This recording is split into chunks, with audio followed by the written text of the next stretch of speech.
One of the biggest misconceptions that I used to have about bootleg games is that there wasn't that much new information to still be found. With how often I have people commenting on my videos with completely inconsequential trivia, I'd always figured that the community had already found most of what there was to be found about some of the more well-known games. However, with how difficult it is to come by reliable information, many of my videos may come off as poorly researched, and, well, they are.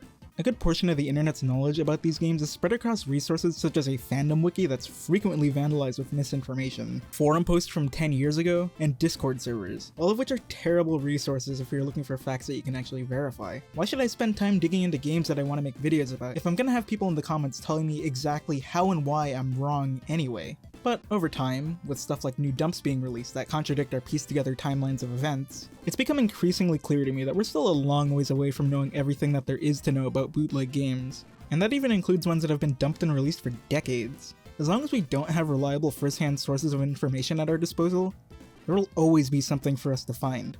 And the story that I have for you today is a perfect example of that.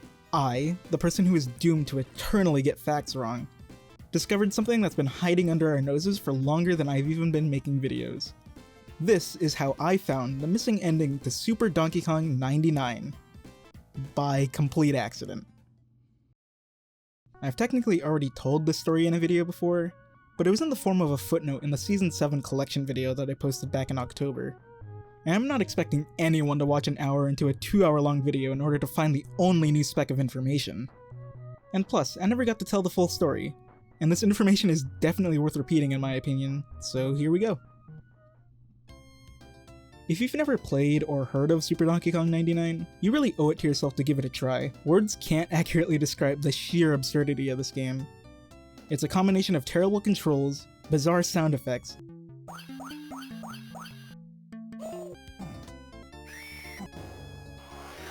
the dopiest f***ing music I've ever heard coming out of the Genesis sound chip, some of the worst collision I've ever had to deal with in a video game, and level designs that amplify all of the gameplay issues to the extreme. Essentially, it was the perfect material for a video. It's just so easy to poke fun at something this absurd, and I still have people telling me that it's one of the best videos I've made. The part that's relevant to this video, however, is the ending.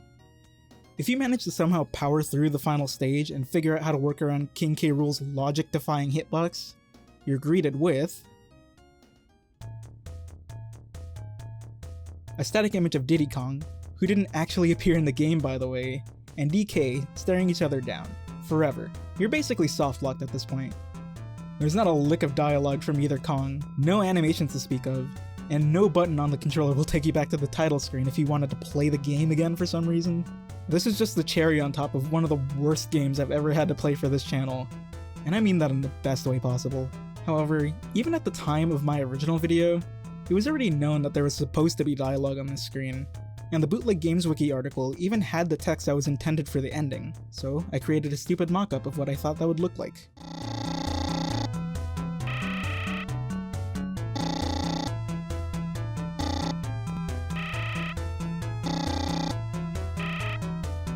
I think that's even worse than a blank screen, to be honest.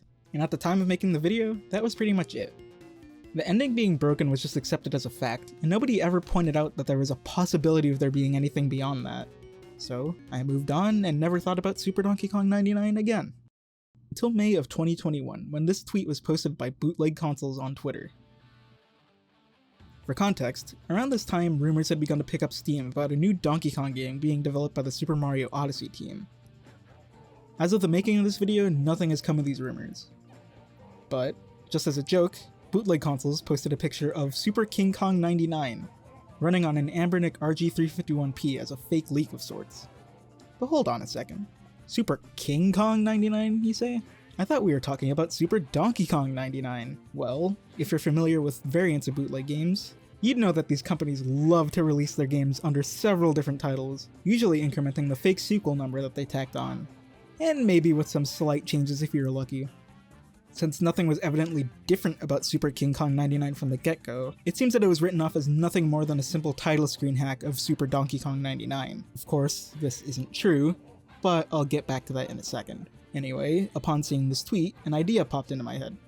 I have a modded Switch. So, just for the hell of it, I downloaded a Super King Kong 99 ROM.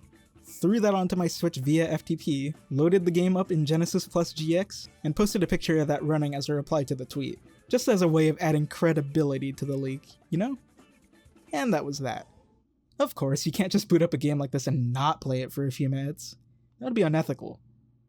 So I start up the game, and this is where stuff starts to get weird.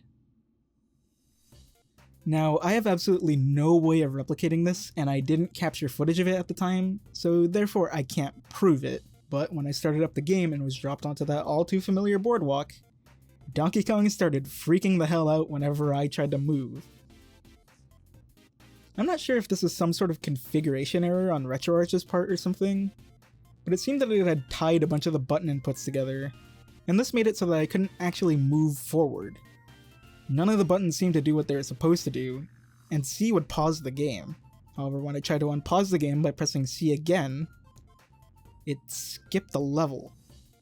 What?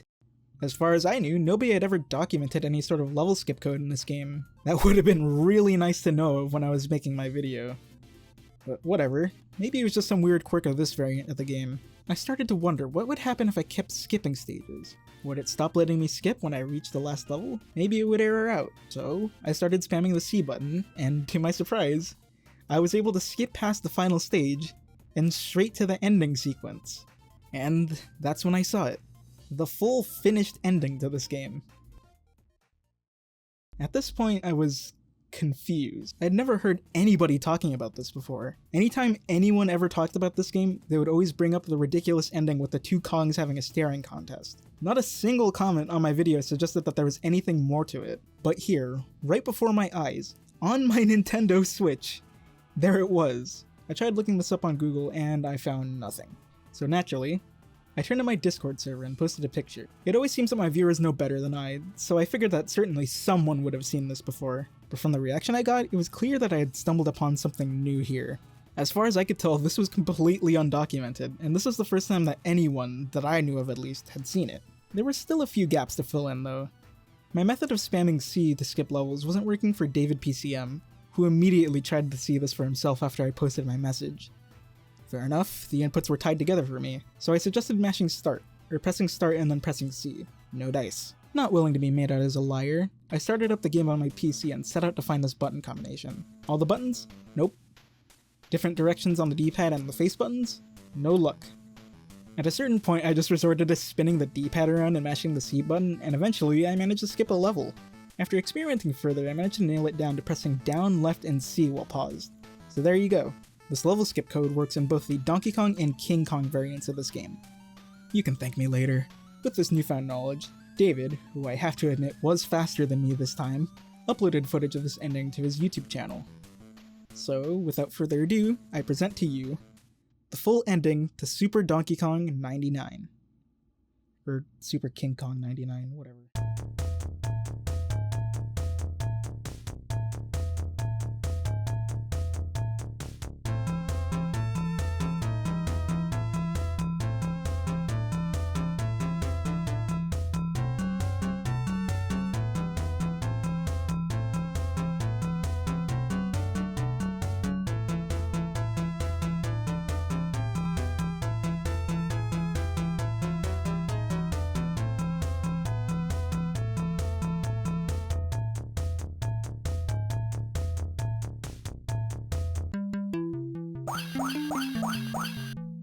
It's still so crazy to see that in motion.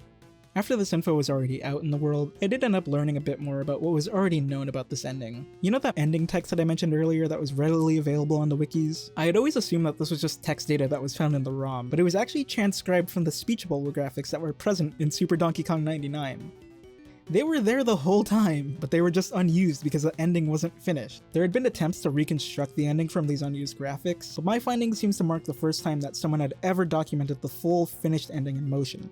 As for the rest of the game, it's pretty much the same.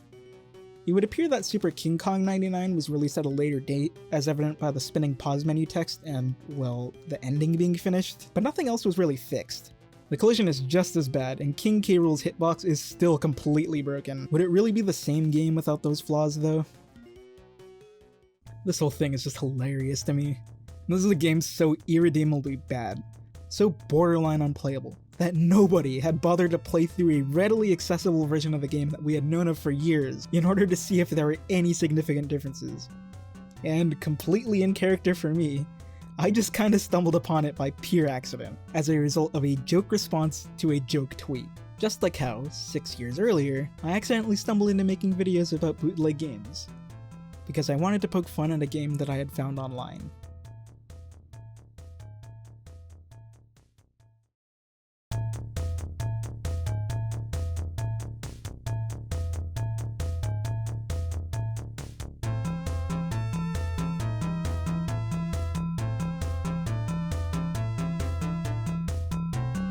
This whole thing is just hilarious to me. My voice is dying!